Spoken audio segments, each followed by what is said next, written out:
થી 1975નો સમયગાળો, એ વખતે ભારતીય ક્રિકેટ ટીમમાં એક પ્લેયર હતા, આપ સૌ કદાચ એમનું નામ જાણતા હશો, અજીત વાડેકર. અજીત વાડેકરને એગ્રેસિવ બેટ્સમેન કહેવાતા, અને અત્યારે જેમ ધોનીની કપ્તાની વખણાય છે એ વખતે અજીત વાડેકરની કેપ્ટનશિપ વખણાતી હતી. અજીત વાડેકર જ્યારે રિટાયર્ડ થયા ને એ વખતે એમણે એક રિટાયરમેન્ટ સ્પીચ આપી હતી.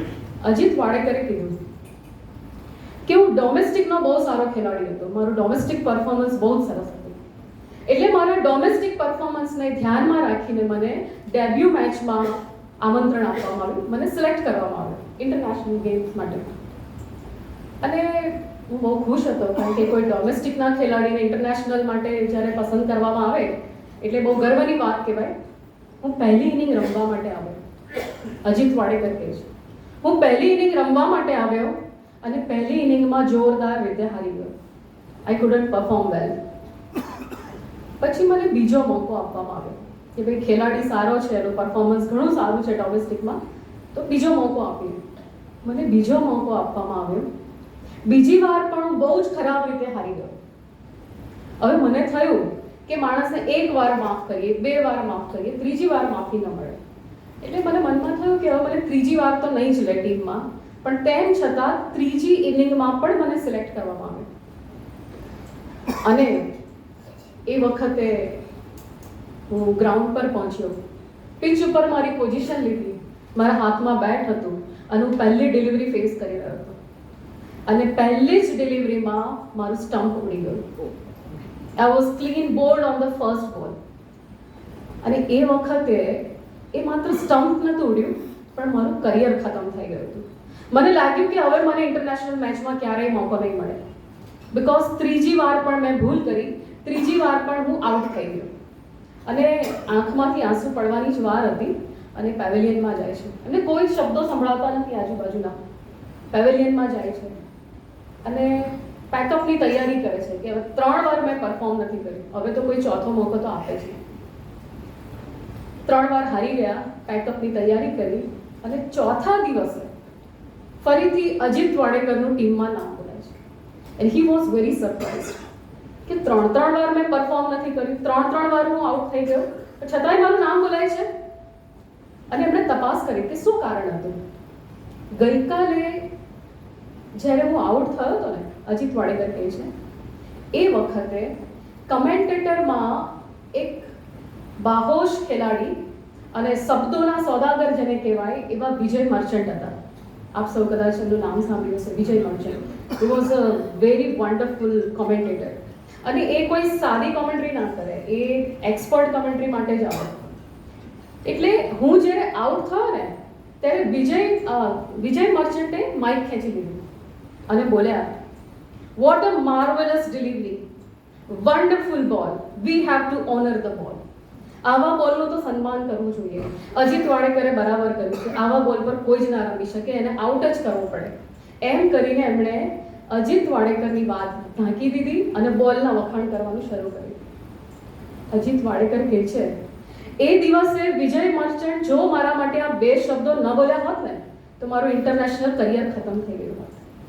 આ 2 શબ્દો, 2 સારા શબ્દો કોઈનું જીવનનો ઉદ્ધાર કરી શકે છે. અજીત વાડેકરે આ વાત કરી. આપણે પણ આપણા પરિવારના વિજય મર્ચન્ટ બનવાનું છે. ક્યારેક આપણું કોઈ ફેમિલી મેમ્બર આવી રીતે હારી જાય ને તો એના માટે 2 સારા શબ્દો બોલીને એની તકલીફને ઢાંકી દેવાની. આવી બીજી એક ઘટના હમણાં જ ઘટી. 2016નો world cup, T20 world cup. 2016ના T20 વર્લ્ડ કપમાં 2 ટીમ હતી, વેસ્ટ ઇન્ડિઝ અને ઇંગ્લેન્ડ.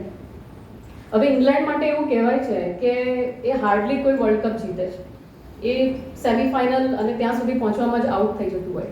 પણ એ વખતે in 2016 I am talking about, 2016માં વેસ્ટ ઇન્ડિઝ અને ઇંગ્લેન્ડ હતું. ઇંગ્લેન્ડે બહુ સારી સ્કોર કર્યો અને ચેઝ કરી રહ્યું હતું વેસ્ટ ઇન્ડિઝ, અને લાગતું હતું કે આ વર્લ્ડ કપ તો ઇંગ્લેન્ડ જ જીતશે.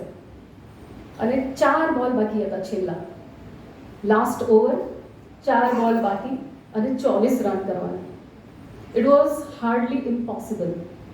એક દ્રષ્ટિએ તમે જુઓ ને તો 4 બોલમાં 24 રન કરવા બહુ જ ડિફિકલ્ટ છે, પણ એ વખતે એક લાસ્ટ ખેલાડી આવ્યો, બ્રેડવેટ, તમે નામ સાંભળ્યું હશે, પેલું ડામરનું પીપ ગગડતું આવે ને એમ એ ગગડતો આવ્યો, બેટ હાથમાં લઈને સીધો પિચ પર ઊભો રહ્યો અને 4 દિશામાં 4 six, north, west, east, south બધી જ દિશામાં એણે 4 સિક્સ મારી 24 રન કર્યા અને વેસ્ટ ઇન્ડિઝે વર્લ્ડ કપ જીતી ગયું. વર્લ્ડ કપ તો જીતી ગયું, પણ એ 4 બોલ છે ને નાખ્યા હતા ને, એનું નામ છે બેલીસ બેન સ્ટોક. કદાચ કોઈ ક્રિકેટના ફેન હશે ને તો એનું નામ સાંભળ્યું હશે.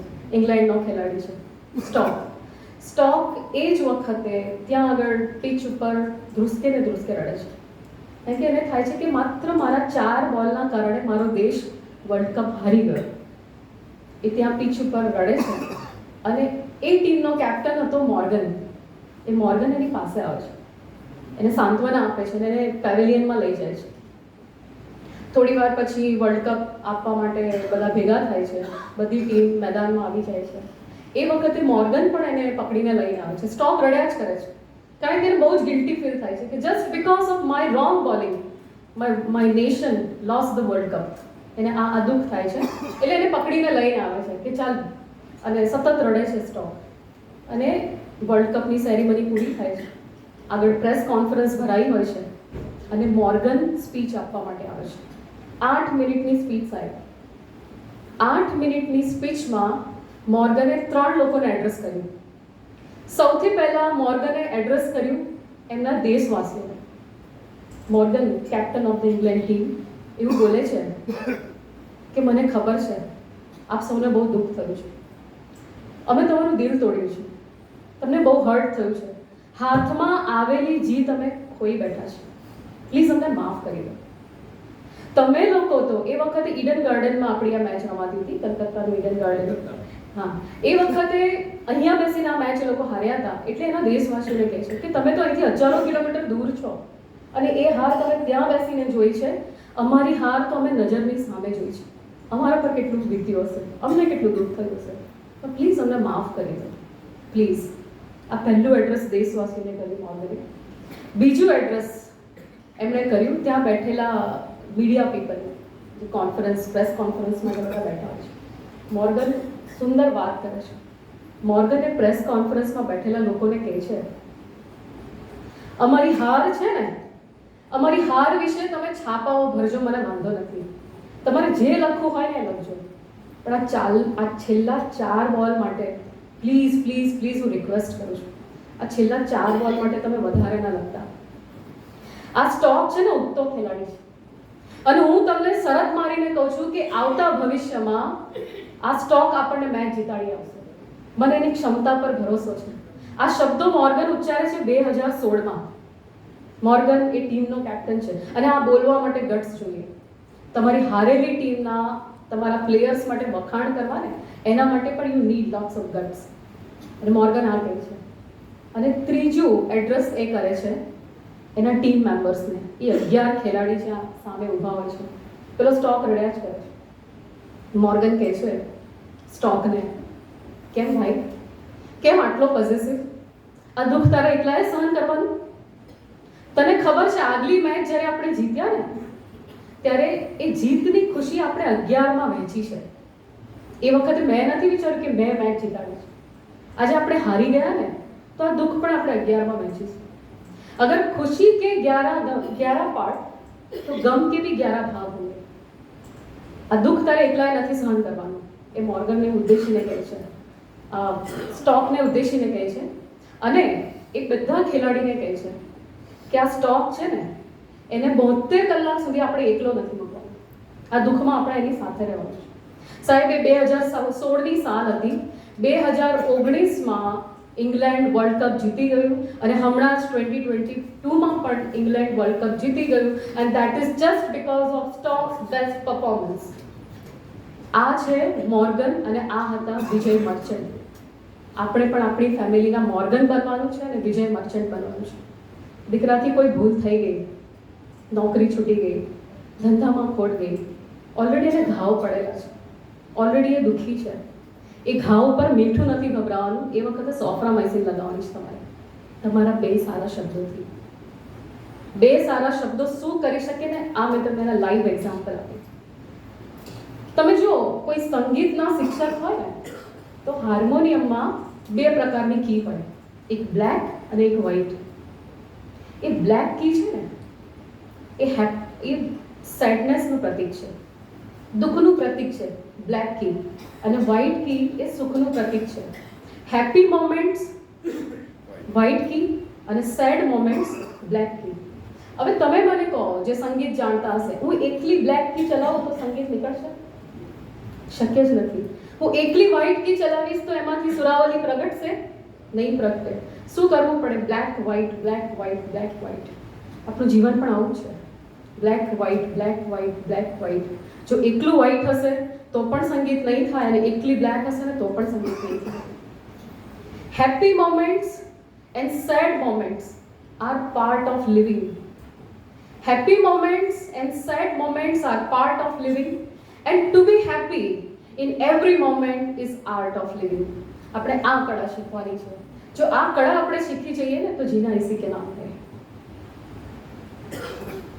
1962ની સાલ, એ વખતે ચાઇનાએ ભારત ઉપર ચડાઈ કરી દીધી. કદાચ આપમાંથી કોઈ જાણતું હશે. 1962 અરુણાચલ પ્રદેશની નુરાનાંગ સરહદ. એ વખતે ચાઇનાએ ભયંકર ગોળીબાર કર્યો અને આપણા લગભગ 4,500થી પણ વધારે સૈનિકો યુદ્ધમાં શહીદ થઈ ગયા, અને આપણા દેશનો 45,000 સ્ક્વેર કિલોમીટરથી પણ વધારે એરિયા એ લોકોએ હાઈજેક કરી લીધો એ યુદ્ધમાં. આપણે યુદ્ધ હારી ગયા હતા. એ વખતે હજારો સૈનિકો શહીદ થયા. ત્યાર પછી ભારતીય સેનાને એક આદેશ આપવામાં આવ્યો કે સરહદ પરની બટાલિયનને પાછી બોલાવી લો. હવે આપણે યુદ્ધ ડિક્લેર કરી દઈએ છીએ. પણ એ વખતે 3 સૈનિક, 3 બહાદુર સૈનિક, એમણે કીધું કે અમે પાછા નહીં જઈએ. જ્યાં સુધી આ શરીરમાં પ્રાણ છે ને અમે યુદ્ધ કરીશું. ભલે અમે આ યુદ્ધમાં અમે શહીદ થઈ જતા, પણ અમે પાછા નહીં જઈએ. એ 3 સૈનિક હતા. એક કેપ્ટન સંતોકી, બીજા હતા ગોપાલ ગોસાઈ, અને ત્રીજા હતા જસવંતસિંહ રાવત. આ 3 વીર સિપાહી. જસવંતસિંહ રાવત એમાં રાઇફલમેન હતા. માત્ર 21 વર્ષનો યુવાન, 19 વર્ષે સેનામાં ભરતી થયા છે અને 2 વર્ષની ટ્રેનિંગ લીધી છે, અને અત્યારે એ ચાઇના બોર્ડર ઉપર એમની સેવાઓ આપી રહ્યા હતા. માત્ર 21 વર્ષનો નવયુવાન. એમનું નામ હતું જસવંતસિંહ રાવત. આ 3 વીર સિપાહીઓ રોકાઈ ગયા કે અમે બટાલિયનમાં પાછા નહીં જઈએ. સામે ચાઇનીઝની સૌથી મોટી સેના છે. નવેમ્બરનો મહિનો છે. આ યુદ્ધ શરૂ થયું ઓક્ટોબર 62 અને એન્ડ થયો નવેમ્બર એન્ડમાં. નવેમ્બરનો મહિનો. અરુણાચલ પ્રદેશની બોર્ડર, કડકડતી ઠંડી, પાસે પૂરતા ગરમ કપડાં નહીં અને એટલા પૂરતા શસ્ત્રો પણ નહીં.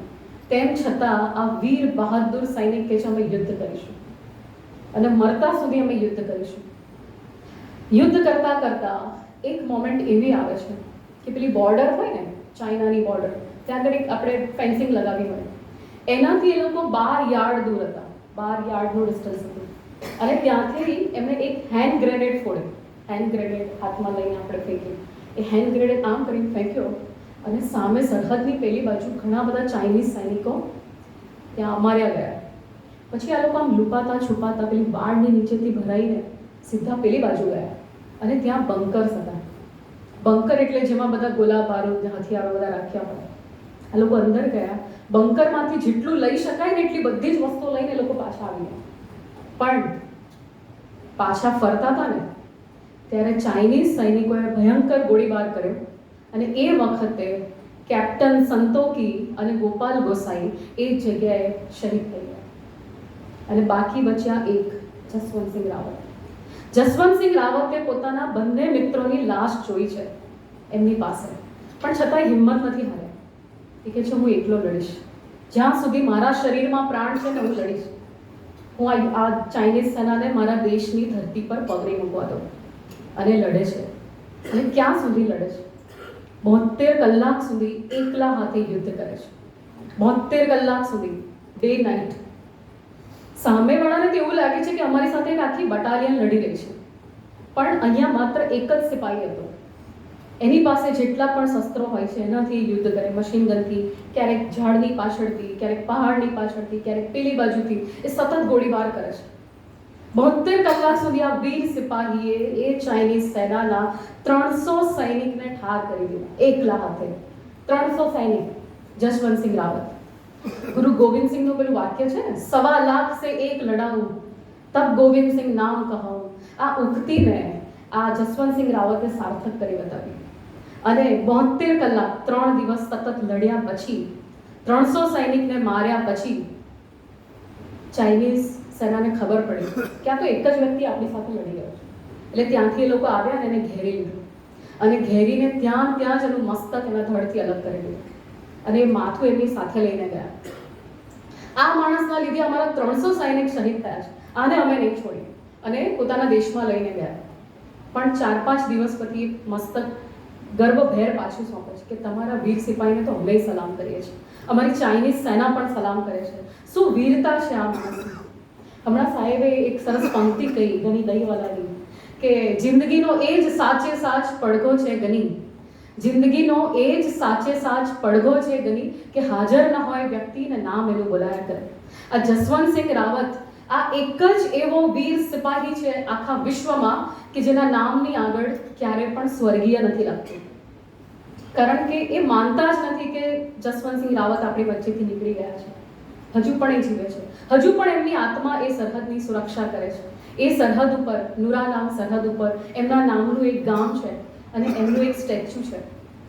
દરેક સિપાહી સવારે ઉઠીને એમને સલામ કરે છે.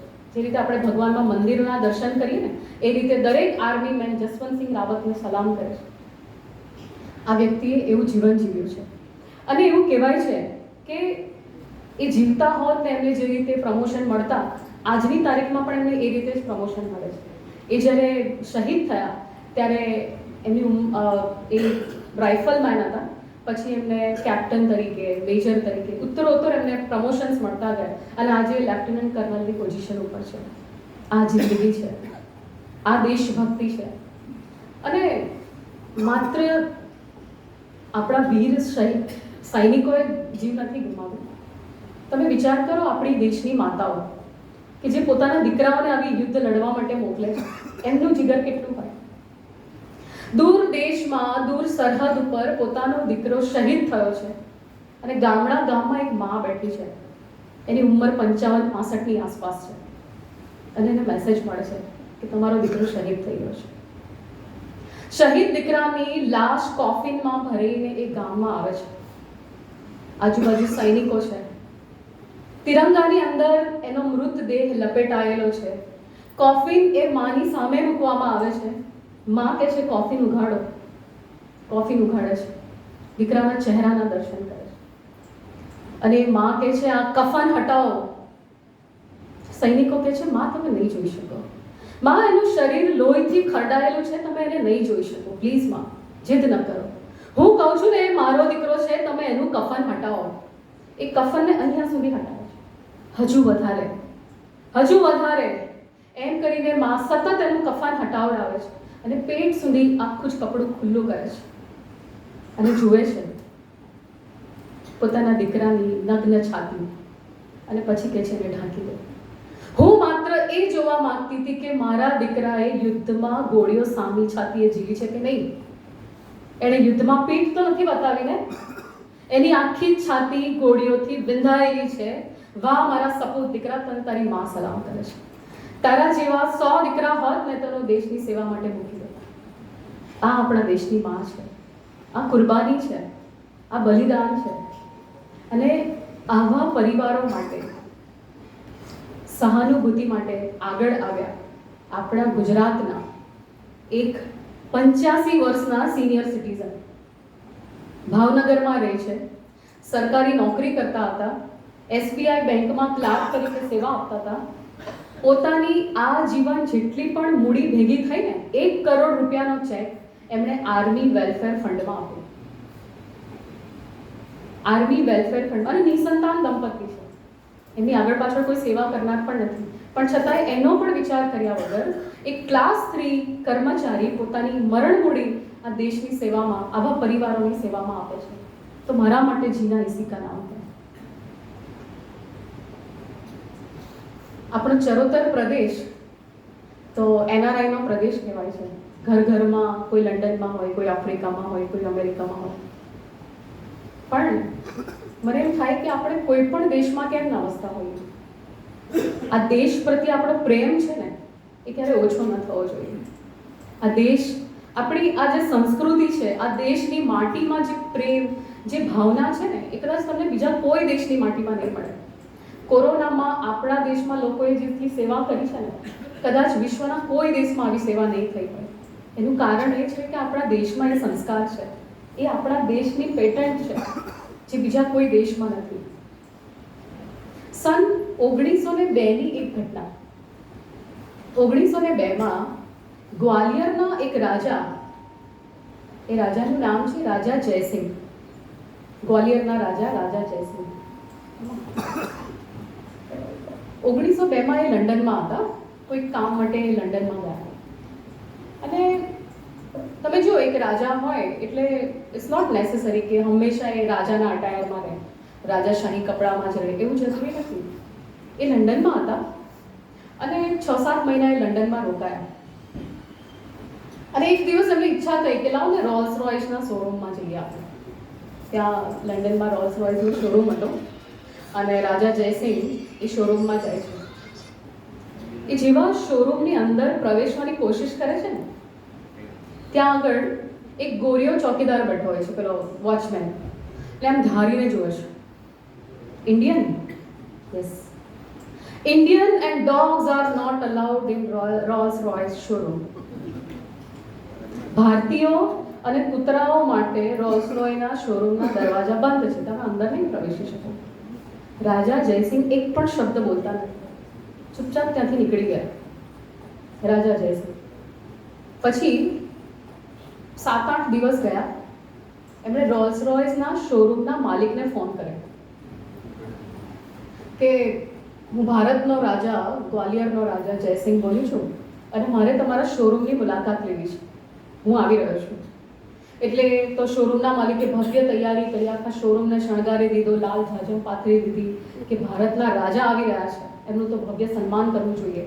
અને સુંદર મજાનો શોરૂમ શણગારે છે અને જેવા રાજા આવે છે, રાજાએ માથા પર રાજાશાહી પાગ પહેરી છે, રાજાના વેશમાં આવે છે, જરકસી જામા પહેર્યા છે, ગળામાં માળાઓ છે, પગમાં રાજપૂતી મોજડી છે, કમરમાં કટાર લટકી રહી છે.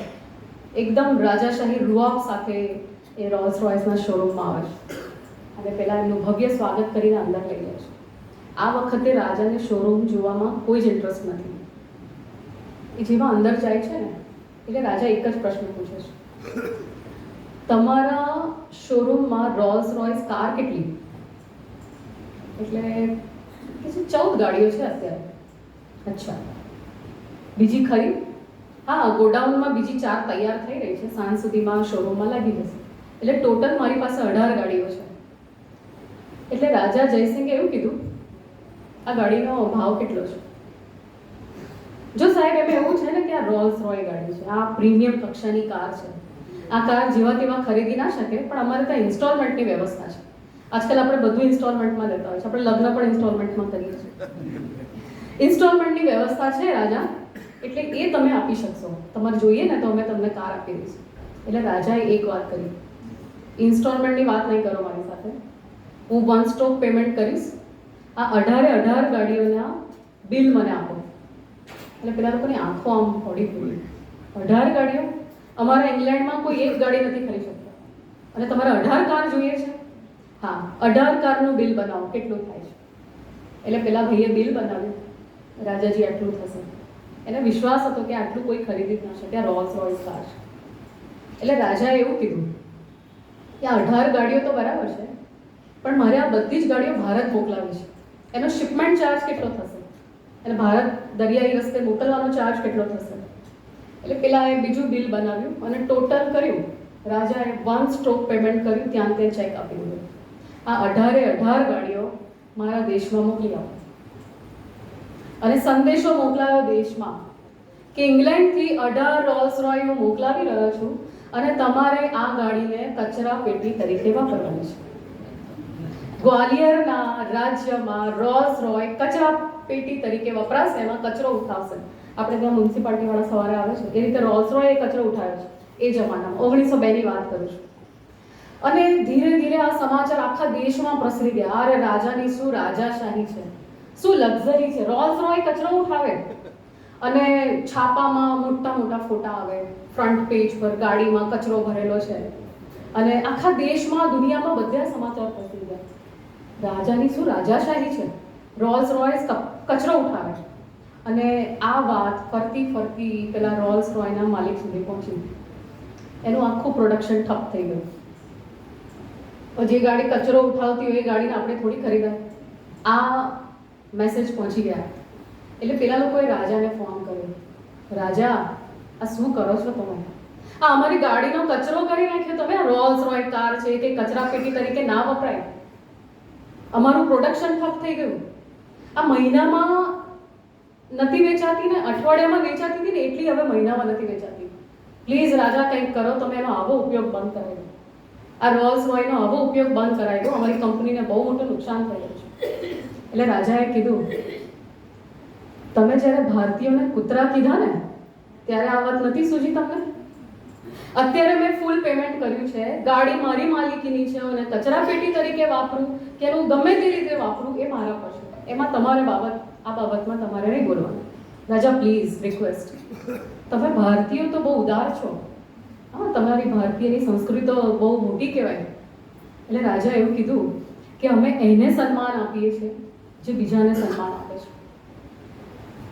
એટલે એ કહે છે કે રાજાજી પ્લીઝ અમે તમને રિક્વેસ્ટ કરીએ છીએ, તમે આ કચરા પેટી તરીકેનો ઉપયોગ બંધ કરાવી દો, અમે તમને માફી પત્ર લખી આપીએ. એટલે લોકો માફી પત્ર લખે છે, ટુ રાજા જયસિંહ, વી એપોલોજાઇઝ. એટલે રાજા એવું કહે છે, એ મને માફી પત્ર નહીં લખવાનો, તમે મારું અપમાન નથી કર્યું, તમે અપમાન મારા દેશવાસીઓને કર્યું છે. એટલે તમારે કાગળ લખવો હોય ને માફી પત્ર, એપોલોજી લેટર, તો તમે દેશવાસીઓને ઉદ્દેશીને લખો, ટુ ધ ઇન્ડિયન પીપલ. અને રોલ્સ રોયની કંપનીના માલિકે ટુ ધ ઇન્ડિયન પીપલને માફી પત્ર લખી નાખ્યો કે અમારી ભૂલ થઈ ગઈ. અને પછી રાજા કહે છે, યાદ રાખજો, Indian dogs can bark also and bite also. અમારા દેશના કૂતરાને ભસતા પણ આવડે છે ને કરડતા પણ આવડે છે. અમે ભારતીયો કોઈને છેડતા નથી અને કોઈ છેડે ને તેને છોડતાય નથી. આજ પછી ભારતીયોનું તમારે નામ નહીં લેવાનું, અમારું ક્યારેય અપમાન નહીં કરવાનું. આ સબક શીખવાડ્યો રાજા જયસિંહે. તમે કદાચ આ વાર્તા તમે ગૂગલમાં પણ જોઈ શકશો. આ ખુમારી છે, આ ખુમારી છે. તમે વિચાર કરો કે 800 વર્ષ સુધી મોગલોએ આ દેશ પર શાસન કર્યું. 800 વર્ષ સુધી મોગલોએ આ દેશ પર શાસન કર્યું. 200 વર્ષ સુધી આપણા દેશ ઉપર શાસન કર્યું અંગ્રેજોએ. છતાં પણ આજની તારીખમાં 80% ભારતીય હિન્દુ છે. આપણી સંસ્કૃતિને એ લોકો ડગાવી નથી શકતા.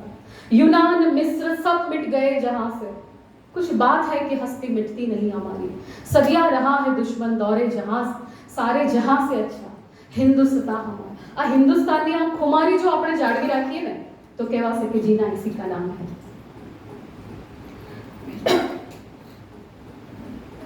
એકવાર કોર્ટનો માહોલ હતો અને આરોપીના પેલા પિંજરામાં એક ભાઈ ઊભા છે અને જજ સાહેબ વચ્ચે બેઠા છે અને એને પૂછે છે, તમે આ બેનને લાફો માર્યો? સાહેબ તમે મારી વાત સાંભળો. સાહેબ પહેલા તમે મારી વાત સાંભળો, જજ સાહેબને કહે છે. પણ તમે સાચું બોલો, તમે આ બેનને લાફો માર્યો તો? પણ સાહેબ તમે મને પહેલા સાંભળી તો લો. તમારા વિરુદ્ધમાં બધા જ પુરાવા છે, આ પોલીસ પાસે બધા પુરાવા છે કે તમે આ બેનને લાફો માર્યો તો. બેન પેલી સામે ઊભા છે. એટલે એ કહે છે, પ્લીઝ સાહેબ તમારે મને જે સજા કરવી હોય ને કરજો, પણ મારી વાત પહેલાં સાંભળી લો. એટલે એ પોતાની વાત ચાલુ કરે છે.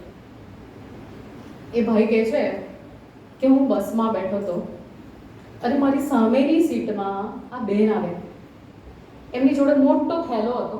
આમ 2-3 ને આમ હડસેલીને આવે ને ધપ કરતા મારી સામેની સીટ પર બેઠા અને પેલો થેલો હતો ને એમણે ખોળામાં મૂક્યો.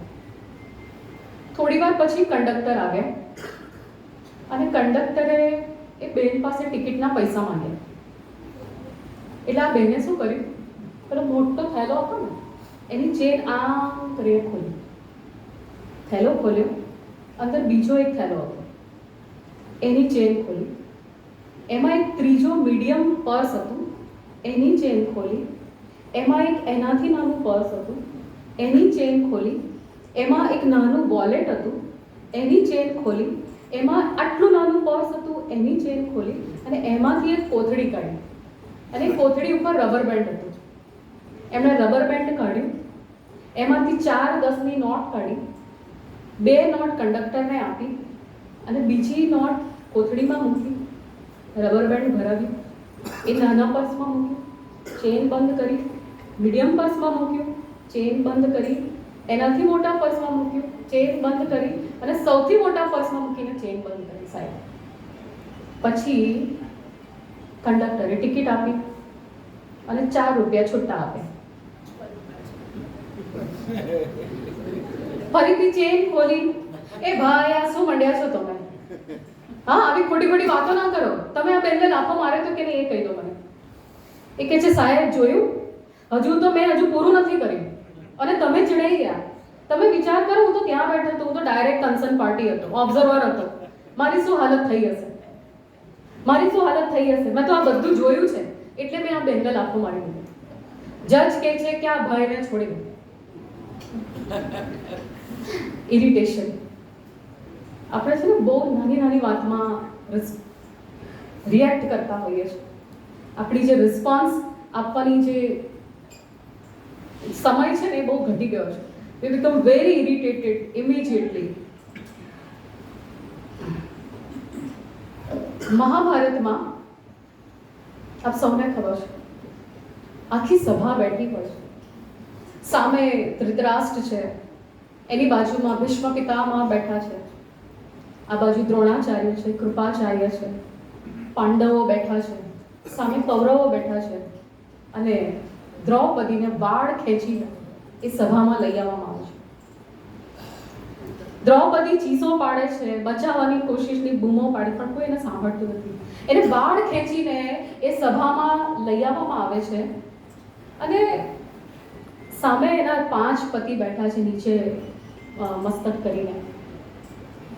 સામે ભીષ્મ પિતામહ બેઠા છે. આખો દરબાર ભરાયેલો છે, પણ કોઈ કંઈ બોલતું નથી. તમે વિચાર કરો, મેં જ્યારે આ મહાભારત વાંચ્યું અને આ ઘટના જ્યારે વાંચીને, તો આમ તમારી આંખમાં પાણી આવી જાય. કોઈ સ્ત્રી સાથે આવો વ્યવહાર કોઈ કરી શકે?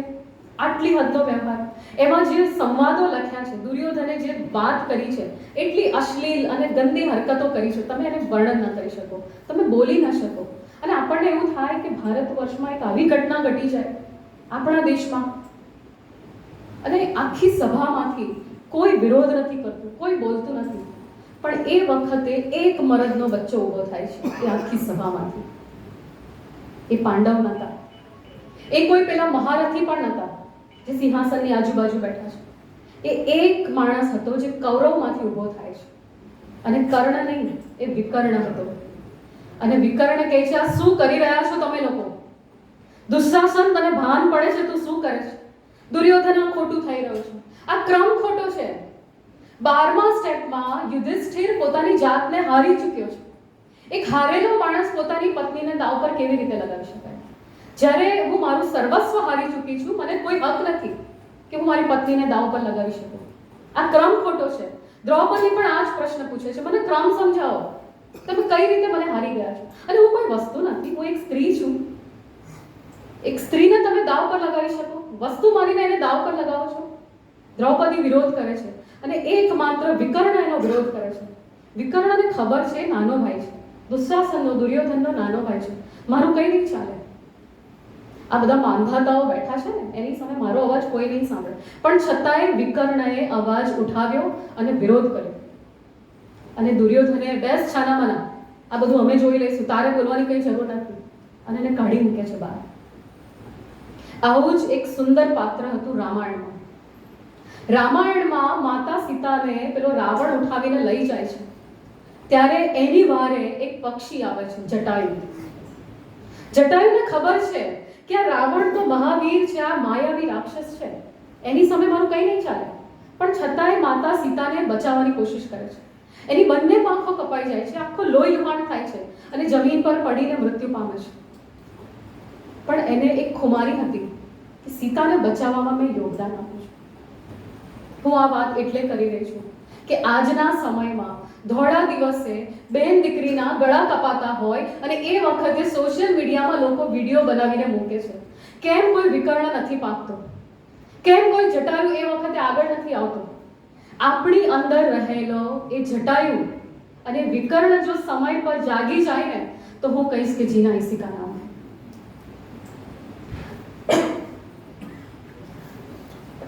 વડીલો મને સતત એક પ્રશ્ન પૂછતા હોય છે કે બેન, પાછલી અવસ્થામાં અમારે ફેમિલીમાં શાંતિથી કેવી રીતે રહેવું? બહુ જ કકડાટ થતા હોય છે ઘરમાં, નાના નાના બાબતમાં તણખા જતા હોય છે. બેન, તમારે જો કંઈ બોલવાનું થાય ને તો અમને કોઈ એવી મંત્ર આપજો ને. એટલે મેં કહ્યું કે કાકા, તમારી જેટલી ઉંમર છે ને એટલો તો મારો અનુભવ પણ નથી, પણ તેમ છતાં મેં ઘણા બધા શાસ્ત્રનું વાંચન કર્યું, મેં ઘણા બધા લિટરેચર સર્વે કર્યો અને એમાંથી મને 5 મંત્ર મળ્યા છે. આજે એ 5 મંત્ર આપને આપીને જવા માંગુ છું. એ 5 મંત્ર જો તમારા અને મારા જીવનમાં આવશે ને તો ચોક્કસ આપણું જીવન સફળ થશે, આપણા પરિવારોમાં સંવાદિતા જળવાશે. એ 5 મંત્ર આપ સૌએ જાણવા છે? હા કે ના? પહેલો મંત્ર છે, વડીલોને ક્રિએટિવ કામ કરો. પહેલો મંત્ર ક્રિએટિવ કામ કરો. હવે હું જ્યારે આવું કહું ને કે કાકા ક્રિએટિવ કામ કરો એટલે મને એવું કહેશે, શું બેટા આખી જિંદગી નોકરી કરી, અમારા છોકરા મોટા કર્યા, હવે છોકરાના છોકરાએ મોટા કરીએ છે, અમારી કોઈ જિંદગી જ ના હોય, કેટલું કામ કરવાનું? અમારે કરવું શું? તું જ કે બેટા. આપણે ઘણું બધું કરી શકીએ. શિયાળાની કડકડતી ઠંડીમાં ઠૂઠવાતા પેલા ગલુડિયાને આપણા આંગણાનો એક હૂંફાળો ખૂણો આપી શકીએ. આપણે આ કરી શકીએ. ધોધમાર વરસાદમાં ભીંજાતા એક નાનકડા બિલાડીના બચ્ચાને આપણે ધાબળો ઓઢાડી શકીએ. આપણે આ કરી શકીએ. બગીચાના બાકડા પર એકલા અતુલા બેઠેલા કોઈ અજાણ્યા કાકાને કેમ છો કહી શકીએ. એમના ચહેરા પર સ્મિત લાવી શકીએ. આપણે આ કરી શકીએ. કોઈ અનાથ બાળકના હાથમાં કેકનો ટુકડો આપી એના હોઠો પર ખુશી લીપી શકીએ. આપણે આ કરી શકીએ. કોઈ સુદામાના કૃષ્ણ બની એના ખભા પર હાથ રાખી શકીએ. આપણે આ કરી શકીએ. આપણે ઘણું કરી શકીએ. અવસ્થાનો વાંક નહીં કરવાનો. આપણી પાસે ઘણી બધી ક્ષમતા રહેલી છે. આખરી શ્વાસ સુધી આપણે કામ કરી શકીએ જો આપણે ધારી લઈએ તો. કારણ કે શરીર જીર્ણ થાય છે, આપણું મન જીર્ણ નથી થતું. ભગવદ્ ગીતા તો કહે છે, છિને પુણ્ય મધ્ય લોકે વિશંતિ. પહેલું કામ છે ક્રિએટિવ કામ કરો. કંઈક ને કંઈક તમારા જીવનમાં ક્રિએટિવ કામ કરો. બીજો મુદ્દો છે ઇન્ડિપેન્ડન્ટ બનો, આત્મનિર્ભર બનો. નાની નાની વાતમાં બીજાના આશ્રિત રહેવાનું છોડી દો. ઇન્ડિપેન્ડન્ટ બનો. પોતાનું કામ આપણે જ્યાં સુધી કરી શકીએ ને તો આપણે જાતે કરવું જોઈએ. આપ તમારી પત્નીને પણ હવે આગ્રહ નહીં રાખવાનો કે તું મારા માટે આ કર. જેટલું બની શકે ને એટલું જાતે કરો. આત્મનિર્ભર બનો. આપણા શાસ્ત્રોમાં કઠોપનિષદ છે, મારો ખૂબ પ્રિય ઉપનિષદ છે. કઠોપનિષદની અંદર પહેલા અધ્યાયની બીજી વલ્લીના 14મો એક મંત્ર છે. એ મંત્ર એવું કહે છે, એતદ આલંબનમ શ્રેષ્ઠમ, એતદ આલંબનમ શ્રેષ્ઠમ, એતદ આલંબનમ પરમ, એતદ આલંબનમ જ્ઞાત્વા બ્રહ્મલોકે મહીયતા. તમારે આલંબન જો રાખવું હોય ને, ડિપેન્ડન્સી જો રાખવી હોય ને તો હવે પરમેશ્વરને રાખો, એકમાત્ર ઈશ્વરને રાખો. હવે આ અવસ્થાએ લોકો પર ડિપેન્ડ બનવાની જગ્યાએ આપણે પરમાત્મા પર, એક ઈશ્વર પર ડિપેન્ડન્ટ રહીએ. આપણી અંદર જે સાચો હું છે, જો તમે આ શરીર હોત ને તો શરીર તમારી સાથે જ હતું. તમે શરીર નથી.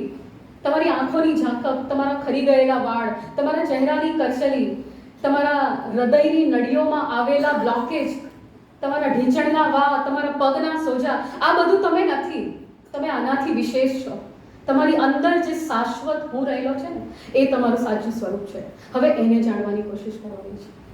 આ બીજો મંત્ર છે કે ઇન્ડિપેન્ડન્ટ બનો. ત્રીજી વાત છે વ્યસ્ત રહો અને મસ્ત રહો. હંમેશા કોઈક ને કોઈક રચનાત્મક કાર્યમાં તમે વ્યસ્ત થઈ જાઓ. આણંદની અંદર એક પતિ પત્ની છે, નિસંતાન દંપતી છે, મારા ખૂબ આત્મીય સ્વજનો છે. ભગવાનને એમને બાળક નહીં આપ્યું, પણ એમનું નામ ડૉક્ટર કમલેશ શાહ અને પલ્લવીબેન શાહ મારા ખૂબ અંગત મિત્રો છે. મને એક દિવસ કમલેશભાઈ કહે, બેન, ભગવાને ભલે અમને બાળક નથી આપ્યું, પણ અમે હજારો બાળકના જીવનને પરિવર્તન કરીશું. અને આ દંપતી છેલ્લા 22 વર્ષથી ગરીબ બાળકોની સેવા કરી રહ્યા છે. આપણા આણંદમાંથી આ યાત્રા શરૂ થઈ હતી એમને. આપણે આણંદમાં લોઢિયા ભાગોળનો સ્લમ એરિયા છે, પછી ત્રિભુવનદાસ ફાઉન્ડેશનની પાછળ એક સ્લમ એરિયા છે, ત્યાંના નાના નાના બાળકોને એમણે ભેગા કર્યા. શરૂઆતમાં એમના ઝૂંપડીમાં જતા, ત્યાં બાળકોને સારી સારી વાતો કરે, પછી એમના બાળ સંસ્કાર કેન્દ્રો શરૂ કર્યા, એ લોકોને નાસ્તો કરાવે, એ લોકોને સારા સંસ્કાર આપે, અને એમની દીકરીઓને આ પલ્લવીબેન પોતાના હાથે રસોડામાં લઈને રસોઈ કરતા શીખવાડે. 22 વર્ષ પહેલા આ યજ્ઞ શરૂ થયો ને, આ યજ્ઞમાંથી નીકળેલી ધૂમ્રસેર આજે આખા ગુજરાતમાં પ્રસરી છે.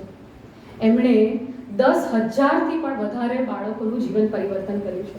અને અત્યારે એ જ 10,000 બાળકો મોટા થઈને આ પ્રવૃત્તિને આગળ ધપાવી રહ્યા છે. મારા માટે જીના ઇસિકા નામ આ જીવન છે, આ સમયનો સદુપયોગ છે. અને એવું જ બીજું ઉદાહરણ મંચ પર વિરાજમાન છે. આ મારા કાકા, મારા ખૂબ આદરણીય કાકા. પૈસા આપીને છૂટી જવું બહુ આસાન છે. હા, 1 લાખનો ચેક આપીને ફ્રી થઈ જવું ને, દેટ ઇઝ વેરી ઇઝી.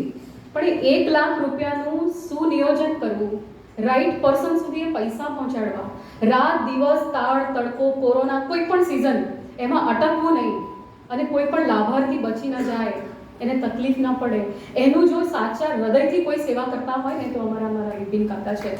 આ જીના ઇસિકા નામ હે મારા માટે. આ આદર્શ જીવન છે. આ વૃદ્ધાવસ્થાનું અજવાળું છે. એમને આ વૃદ્ધાવસ્થાને અજવાળી છે. મારા માટે એ આદર્શ છે. તો આવી રીતે તમે કામમાં વ્યસ્ત રહો, કોઈ પણ કામ શોધી કાઢો, અને આપણે ન કરી શકીએ તો કોઈ કરતા હોય ને એને મદદરૂપ થઈએ. તો ત્રીજો મંત્ર આ છે. ચોથો મંત્ર, આભારી રહો. હંમેશા નાની નાની વસ્તુ માટે તમે આભાર વ્યક્ત કરો. આપણે આભાર વ્યક્ત કરવામાં બહુ કૃપણ છીએ, બહુ દરિદ્ર છે. આપણે ક્યારે આપણી પત્નીનો આભાર નથી માનતા. બધી જ સિચ્યુએશનમાં આપણી સાથે, આપણી પડખે ઊભી રહી છે. પોતાના મા બાપનું ઘર છોડીને એણે આપણા ઘરને પોતાનું ઘર બનાવ્યું છે. એની સરનેમ પણ એણે બદલી નાખી છે. એટલું એનું સમર્પણ છે. પણ આપણે ક્યારે આપણી પત્નીને થેન્ક યુ નથી કહેતા, કારણ કે એનું કામ છે, એ તો લખાઈને આવી છે, એનું આ કામ છે, તો ગૃહિણી છે. You have to be thankful. Miranda gate નામની એક લેખિકા હતી લંડનની. એણે બહુ સુંદર પુસ્તક લખ્યું છે, ધ મોમેન્ટ ઓફ ગિફ્ટ. અને એમાં એણે લખ્યું છે કે દુનિયાનું સૌથી વધારે પગારદાર જો કોઈ વ્યક્તિ હોય ને, તો એ ઘરની ગૃહિણી છે. અને આપણે હંમેશા એને અનપેડ સર્વિસ આપી છે આપણા સમાજને. આપણે એને આભાર માનવો જોઈએ. તમારે આભાર માનવો જોઈએ કે તમારી આંખો હજુ જોઈ શકે છે. તમારે આભાર માનવો જોઈએ કે તમે પથારીમાંથી બેઠા થયા છો. તમારે આભાર માનવો જોઈએ કે તમારા પગ ચાલીને આ સભામાં આવ્યા છે.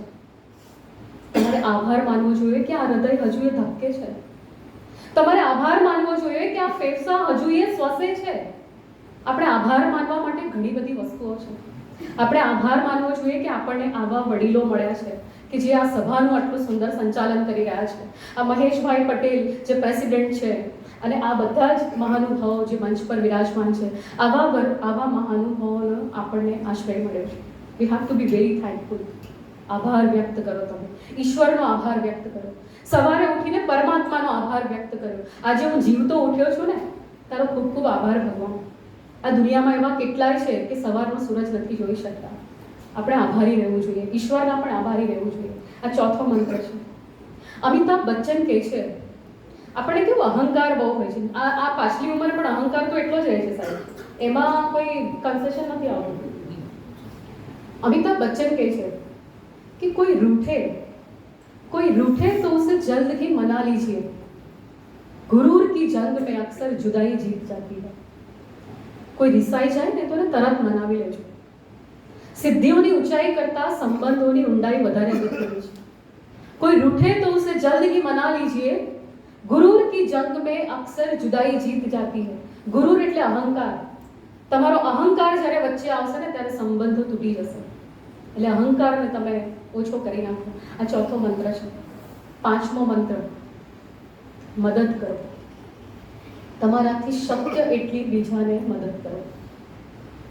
આપણે શું કરી શકીએ હવે એ પ્રશ્ન જ નથી રહ્યો. આપણે ઘણું કરી શકીએ. જ્યાં સુધી હાથ પગ હલે છે, જ્યાં સુધી પગ ચાલે છે, જ્યાં સુધી આંખો દેખે છે, જ્યાં સુધી હૃદય ધડકે છે ને આપણે બધું જ કરી શકીએ. એટલે હવે આ બહાના નહીં કરવાની કે અમે શું કરી શકીએ. મદદ કરો. વ્યાસ ભગવાને આપણા 4 વેદોની રચના કરી અને 18 પુરાણોની પણ રચના કરી. અને આ બધા જ વેદો, આ બધા જ 18 પુરાણો, આ બધાનો સાર જો એક વાક્યમાં કેવો હોય ને તો વ્યાસજી આ શબ્દ લખે છે, આ મંત્ર લખે છે. પરોપકારાય પુણ્યાય પાપાય પરપીડના. પરોપકાર એ જ પુણ્ય છે અને બીજાને દુઃખ આપવું ને એ પાપ છે. આનાથી મોટું પાપ અને પુણ્યની કોઈ જ વ્યાખ્યા આ સમાજમાં નહીં મળે તમને. આ વ્યાસજીએ વ્યાખ્યા કરી છે. તો મદદ કરો. તમે જેટલી કરી શકો ને એટલી મદદ કરો. અને મને એવું લાગે છે કે આપણે મદદ કરીને કોઈ બીજા માટે કંઈ નથી કરતા, આપણે આપણી જાતને જ મદદ કરીએ છીએ. હમણાંનું 2022નું રિસર્ચ એવું કહે છે, ઇન્ડિયન મેડિકલ એસોસિએશન ઘણા બધા લોકો પર એને રિસર્ચ કરે અને રિસર્ચ એવું કહે છે કે જ્યારે તમે બીજાની નિસ્વાર્થ ભાવે મદદ કરો છો ને ત્યારે તમારું બ્લડ પ્રેશર નોર્મલ રહે છે. આ એક્સપેરિમેન્ટ કહે છે. તમારું બ્લડ પ્રેશર નોર્મલ રહે છે. તમારો ક્રોનિક ડિસીઝ છે ને એ રિલીવ થાય છે. ક્રોનિક ડિસીઝ એટલે એવી બીમારીઓ કે જે લાંબા ગાળાથી ઘર કરી ગઈ હોય એમાં પણ રાહત મળે છે. તમારા સાંધાના જકડાઈ ગયેલા બામાં પણ રાહત મળે છે. તમારું મેન્ટલ પીસ જળવાય છે. તમારું વેલબિંગ સારું થાય છે. આ બધા જ ફાયદા તમને બીજાને નિસ્વાર્થ ભાવે મદદ કરવાથી થાય છે. અને છેલ્લો ફાયદો છે કે તમે ખૂબ જ લાંબુ આયુષ્ય, સફળ આયુષ્ય અને ખૂબ જ શાંતિપૂર્વક જીવી શકો છો જ્યારે તમે બીજાને નિસ્વાર્થ ભાવે મદદ કરો છો. જો આટલા બધા ફાયદા થઈ શકતા હોય તો આપણે ચોક્કસ નિસ્વાર્થ ભાવે મદદ કરવી જોઈએ. Ultimately we are helping ourself, we are not helping others. We should keep this thing in our mind. અને છેલ્લે દુષ્યંત કુમારની આ 4 પંક્તિઓ સાથે હું મારું વક્તવ્ય પૂરું કરીશ कि हो गई है पीर पर्वत सी, हो गई है पीर पर्वत सी, अब हिमालय से कोई गंगा निकलनी चाहिए. हो गई है पीर पर्वत सी, अब हिमालय से कोई गंगा निकलनी चाहिए.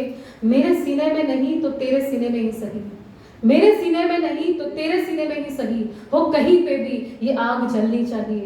सिर्फ हंगामा खड़ा करना मेरा मकसद नहीं, सिर्फ हंगामा खड़ा करना मेरा मकसद नहीं. कोशिश ये है कि सूरत बदलनी चाहिए. मेरे सीने में नहीं तो तेरे सीने में ही सही, हो कहीं पे भी ये आग जलनी चाहिए, ये सूरत बदलनी चाहिए. आप सबનો ખૂબ ખૂબ આભાર. ધન્યવાદ. Thank you very much.